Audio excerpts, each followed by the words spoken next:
Hey YouTube, this is another video of my 1992 Jeep Cherokee.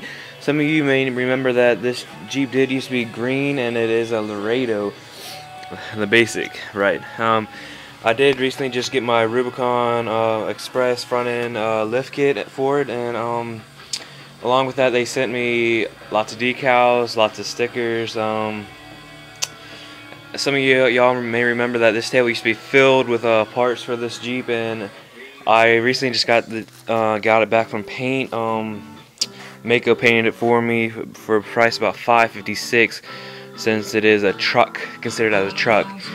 It hasn't been washed yet because I just drove it in the snow, then brought it home. Here it is. And like I said, the front end is not up on jack stands because it only has a 3-inch lift, and you know, I like it level. Got all my decals back on there. Got my 4.0 liter on the conduct hood scoop that actually does work. My Jeep emblems back on. I got the new chrome, well not new, but basically new. New junkyard chrome grill. Got that back on. Got my clear corner lenses on. A lot better than the amber ones, I think. Got my rock hard bumper on there, not fully bolted on yet, as you can see that bolt right there. Got my bushwhacker flares in there. Got my Hella 500s not wired up though. Still need to buy D-rings. I still need to get this thing tinted with 5% tint. See, the tire's on this side, and that's 3-inch lift. That's why I have the other side jacked up. Like I said, got it painted, and like I was talking about, Rubicon Express sent me decals, and so I decided to use them. I got the pinstripe going on. The pinstripe feeds right into that light right here. Don't fit too well, oh well. Feeds right into there. So I put the pinstripe on there, right there, and it goes right into Rubicon Express. That silver right there, that fits almost perfect with that Rubicon Express emblem. So I got these rims. They're the the Eagle alloys, and they are dirty right now. I need to polish them up. Like I said, this thing ain't even on. This is all the 3-inch lift. So like I said, that goes in there. And most pinstripes, see that seam right there where the light is? That's where most pinstripes are. So I had to move it up here, run it like that, and that just happens to run right into the door handles, and so that runs pretty well. You can see, only bad part of this paint job is down here. It's got the real bad orange peel where they use that flex adhesive paint. I got my chrome railings back on, chrome roof parts, chrome rails up there. Got the window guards on, whatever you call them. There's two things that Mako did that I didn't like. If y'all remember seeing my other videos, I had these lights up under here, and well, there's one light right here, and the other light's down there, and that one got painted too. This one got completely covered with paint, so I got to use some remover on that. There's my homemade transfer case drop. I went to Home Depot, got some. These are plumbing parts. This is all plumbing parts. I left the molding on there. Got how to use. This was the hardest thing on the whole bushwhacker cutoff flare system. Cutting this to fit against that was a hard thing. Like I said, this thing needs a 5% tint job on it. I'm not getting these tinted, because if I do ever get pulled over, he may be a little more lenient on me. I'm gonna get these rear windows and back all tinted. Like I said, that pinstripe goes right here, feeds into Rubicon Extreme Duty. There did used to be a dent right here. Mako got that done.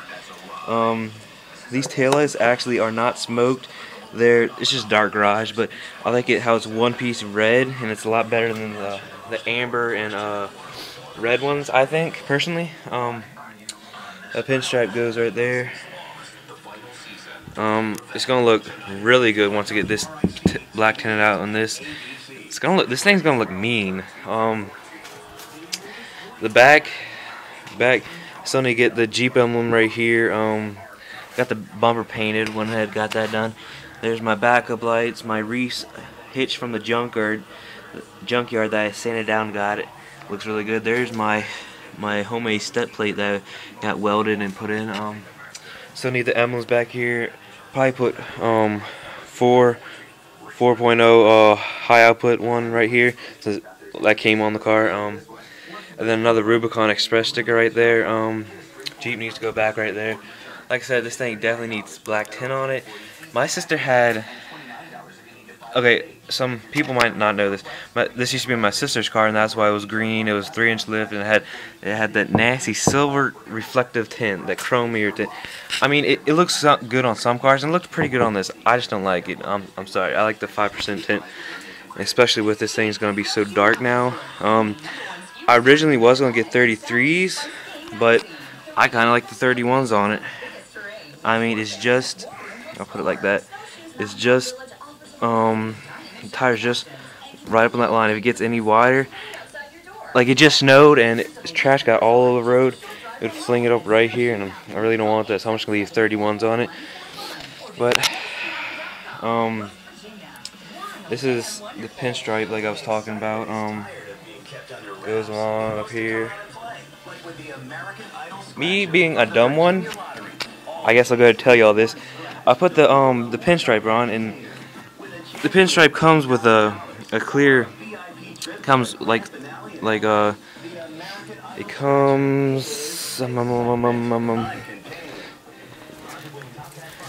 off like this, right? It comes off that thing, then it has this clear layer with the silver on it. I did not know the clear layer comes off, so I had the clear and the silver on there. Dumb. Oh my gosh. I thought about it a little more, and I did this last night, and all these little edges right here, the clear part was coming up, and I was like, that's weird. I went ahead, peeled it, and the silver stayed behind, and figured out that's the way it's supposed to be. So I had to take off this Rubicon sticker and get another one. The guy sent me a good amount of them. So I put that back down. Too bad that I had already put down this Rubicon Extreme Duty sticker decal on, because you can see how see how the back still has the plastic on it, like I was talking about. So I had to go down with a razor blade, cut all these little pieces out, all the little plastic pieces out. Let's see the difference between that and then the plastic. Big difference. That's also explains why it didn't want to stick too well. Oh well, I learned it, and won't be too upset if the decals come off, because I'll go back online and order me another one.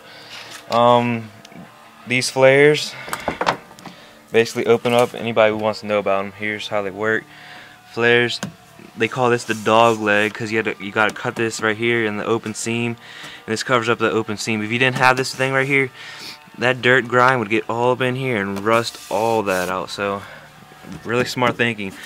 Thing that they need to do is make a dog leg for the back, because even though it's not an open seam as much, if you cut too deep, it will be open seam. And here's how they just fit, how those flares fit like that. I gotta slam the doors hard just to get them shut, because it don't fit too well. So this is my Jeep so far. Stock interior, like I said, 5% is gonna look really good on this thing. It's, like I said, it's gonna look mean. I mean, if you saw this thing coming down the road, what would you do other than, laugh? Oh, that was a joke, just kidding. Hope you didn't laugh. This is my Jeep so far. I'm sorry, can't hear me over the music. Like I said, this is my Jeep so far. Just got the front end lift. Hellos, like I said. Rims need to be polished up. And that pinstripe really does pop with that I picked this color because I knew the color I was going to have in mind was going to be silver, white, black, and red. Red for the taillights. And I got a little Bushwhacker custom sticker that says custom on it, and it's going to look really good on this thing. So tell me what you think. Some people saw the green Jeep, and this is the same green Jeep. Don't look like it though.